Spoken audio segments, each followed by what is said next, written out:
है उमा कहूँ मैं अनुभव अपना, सत हरि नाम जगत सब सपना। ये जो दिखाई दे रहा है ये सब के सब सपना है, और ये माया ठग रही है जीवात्मा को।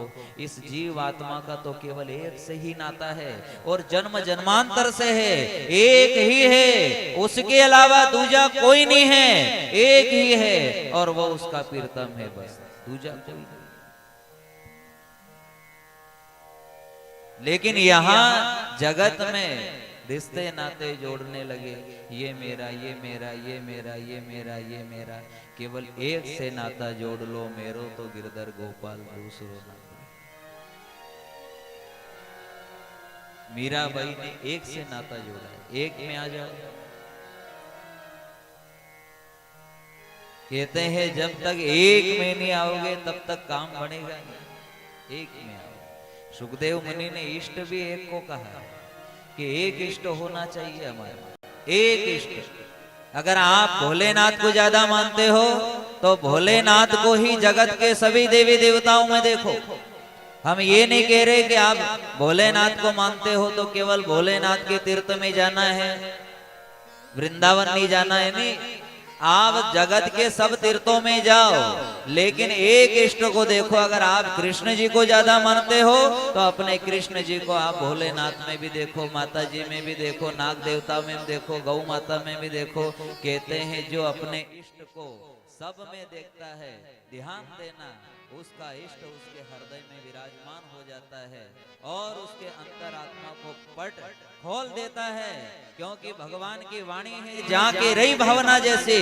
अगर जो मुझे जगत में देखता है और देखता ही रहता है तो एक दिन में उसके अंतरात्मा के पट खोल देता हूँ, और फिर मैं उसे कण कण में नजर आने लग जाता हूँ, जैसे गोपियों को नजर आने लगा था।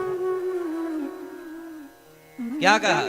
जो कण कण में मुझे देखता है और देखता ही रहता है, और जब भक्ति दृढ़ हो जाती है, प्रेम आपका अति हो जाता है, तो भगवान फिर ऐसी लीला करता है कि आपको कण कण में गोविंद नजर आता है।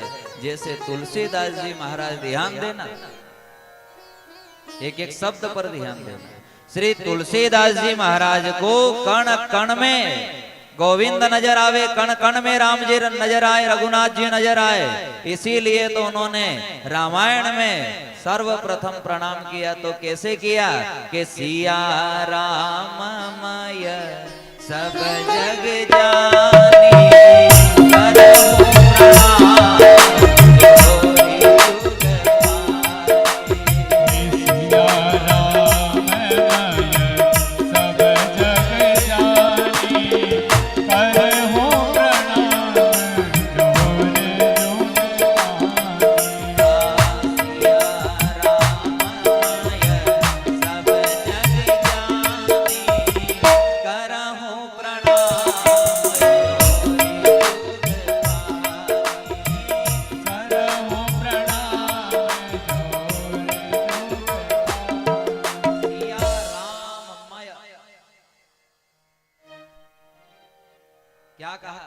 समदृष्टि आ जाती है।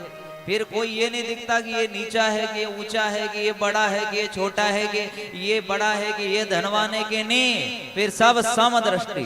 संत कौन सी दृष्टि देता है? बोले सम दृष्टि देता है, सब एक भाव।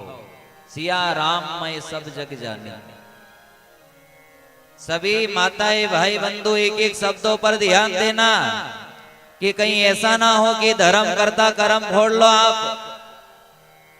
कहा है कि भक्ति करो, लेकिन भक्ति अंधे नहीं होनी चाहिए। भक्ति कैसी होनी चाहिए? आप भक्ति भी कर रहे हो, सत्संग भी श्रवण कर रहे हो, तो इसलिए कथा थोड़ी सुन रहे कि नरक में जाएंगे, इसलिए थोड़ी तीरथ जा रहे कि नरक में जाएंगे।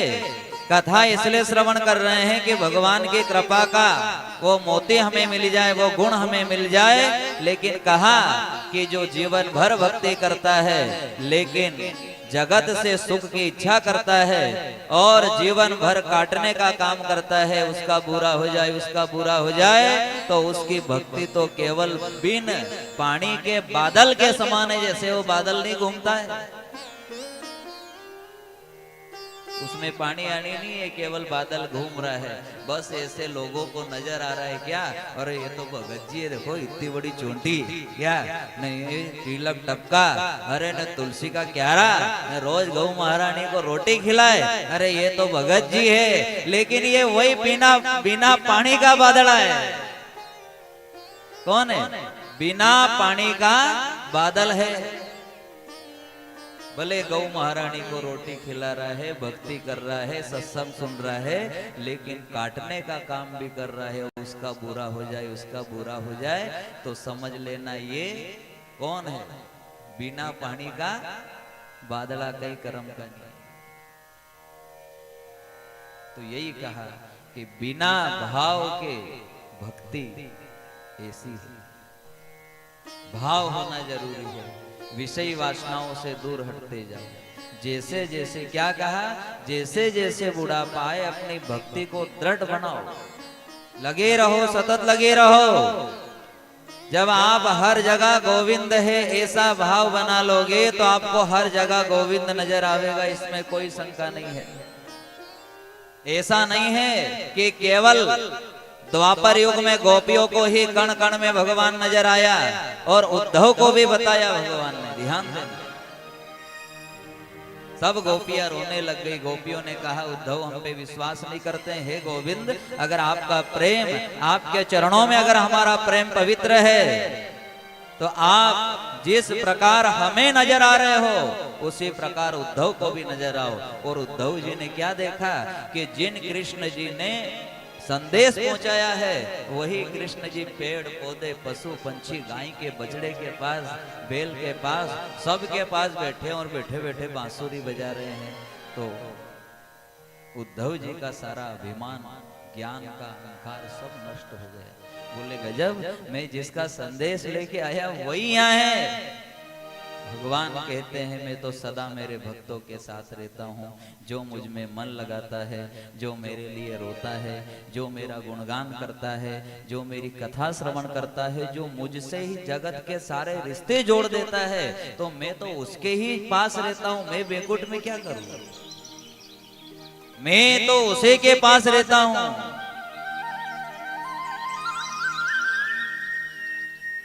और उसके अंतरात्मा में, उसके हृदय में विश्राम करता हूं। मुझे बहुत आनंद आता है। लेकिन मैं उसी के हृदय में विश्राम करता हूं जहां भक्ति रानी आती है। और भक्ति के 9 मार्ग, कौन कौन से मार्ग सुने आपने अभी माताएं भाई बंधु? एक तो संतों का संग, पहला मार्ग। दूसरा, कथा में बड़े भाव से कथा का प्रसंग श्रवण करो, बड़े भाव से, और इस भाव से कि ये वाणी गोविंद की ही आ रही है, ये भगवान की वाणी है। कि जो भागवत ग्रंथ के दर्शन करता है, जो भागवत ग्रंथ की पूजा करता है और भागवत ग्रंथ व्यास गादी के वचन सुनता है, समझ लेना वो मेरे ही वचन सुन रहा है, मेरे ही आज्ञा का पालन कर रहा है, मेरे ही गुणों को जीवन में उतार रहा है। अब जो कथा श्रवण करने के बाद भी तेरा मेरा करता है तो समझ लेना उसने तो अमृत का घड़ा दिया था, लेकिन तुमने गंदे नाले में फेंक दिया, अमल किया नहीं। क्या नहीं किया? उसने तो अमृत का घड़ा दिया था, लेकिन यहाँ कदर करने वाला कौन है? इस अमृत की कदर करो, ये मिलने वाला नहीं है, ये केवल इस कंचन काया में ही मिलता है। माताएं भाई बंधु, कौन सा अमृत है ये वो अमृत है जो केवल कंचन काया में ही मिलता है। ये देवताओं को भी दुर्लभ है।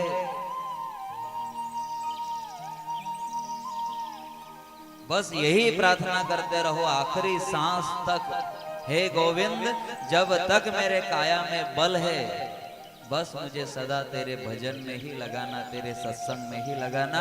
और जिस दिन मैं तेरे सत्संग में आने लायक नहीं रहूं या तेरे भजन में आने लायक नहीं रहूं, तो ध्यान देना कभी मैं तेरे मंदिर आने की नहीं बने, उस दिन हे नाथ तू मेरे द्वार पे आ जाना और मुझे अपने साथ ले जाना। क्यों?